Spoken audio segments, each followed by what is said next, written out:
where does secularity fit into this mix? Because one of the things that I've been thinking a lot about lately is the way that secularity was stealing culture all around the world. And we're starting to see this now with, of course, Modi dedicating the new temple to Ram in India, the And Hagia there's a Sophia. backlash. Yeah, there's a backlash to secularism. Backlashes are complex things because sometimes they can be corrections, sometimes they Yes. can be just reactions, and we seldom know for until far past our lifetimes.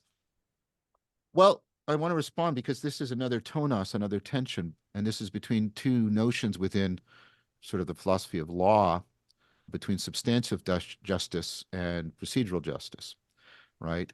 And substantive justice is that which constitutes justice in the sense of, that's a just thing.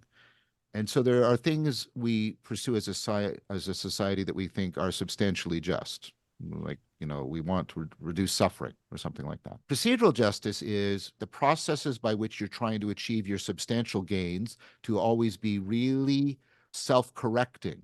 And one of the things that secularity did well, to my mind, is pull those two apart and Mm, say, we can commit to different pursuits of substantial justice in our society, but what will hold us together is we will all prioritize over our homed pursuits of substantial justice. We will pursue a commitment to procedural justice. We will all say that you can pursue your Christianity, I can pursue what I'm doing, but if we come into conflict, we will all go to this place that allows to tell you or me how we behave yeah, in the public sphere, because this space is committed to procedural justice.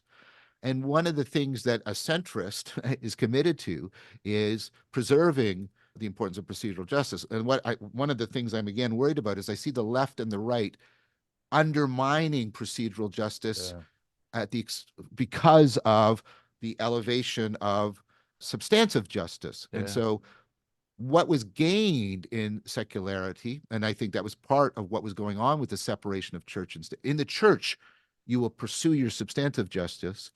In the state, we will have procedural justice enshrined, and we won't confuse these two together, and we'll try to demark and we'll try to prevent undue interference, but everybody, all the different church homes, will share the same procedural justice.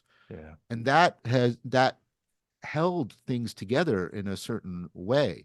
And of course, the Civil War sprung up when the commitment to procedural justice was undermined, both by the North and the South, for their respective visions of substantive justice. Yeah. I'm not saying the Civil War shouldn't have happened, slavery was evil, but I'm saying what happens is when you lose that commitment, you open yourself up to civil war.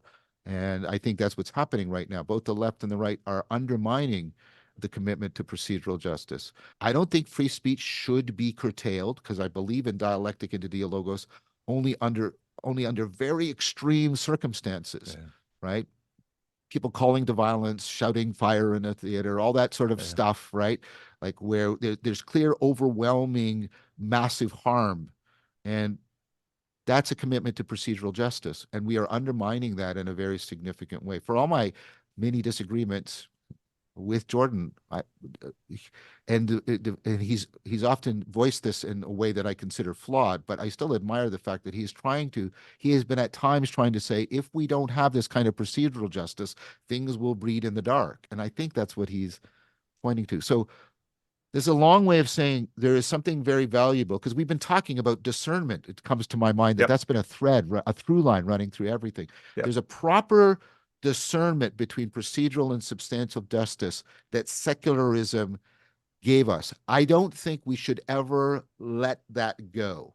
That commitment to a wise discernment of the difference and the proper proportioning of them. And so that's a role I think secularism has for us.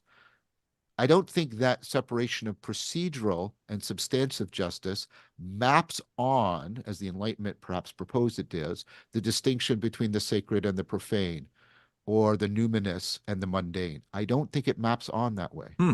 Hmm. I think the procedural domain was filled with all kinds of, right, sacralization. Yeah. Your honor, the Yes. podium, the Yes. gavel, right? Yes. It's filled with the sacred, Right. right? Well, But it's not. Go ahead. Go ahead. to Washington D.C. You're right. Yes. Those are Yeah. temples to procedural justice. And that's because procedural justice deserves to be have a sacred pull to it as much as substantive justice does. Yeah. Yeah. I wonder what you think about how this maps onto the struggles with science, because in many ways, the scientific method was also a question of procedure. It is. I think that's an excellent mapping, and I'm glad you do that because that's the mapping I want. So thank you.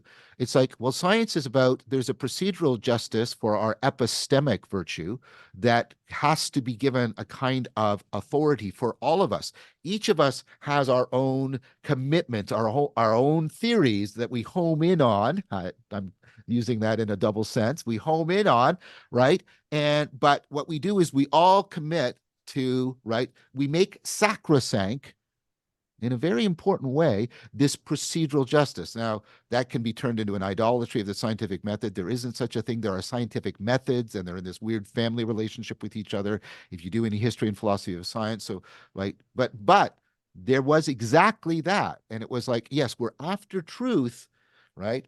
But it has to be properly justified by a process that we are trying to keep as self-correcting as it possibly can be. Now, of course, this has been undermined, and again, because the lines have blurred, there's a lot of loss of discernment. And I am particularly upset when people identify as research activists, because that is a blurring between the pursuit, as they should, of particular substantial justice. Yes, it is important that we get rid of racism.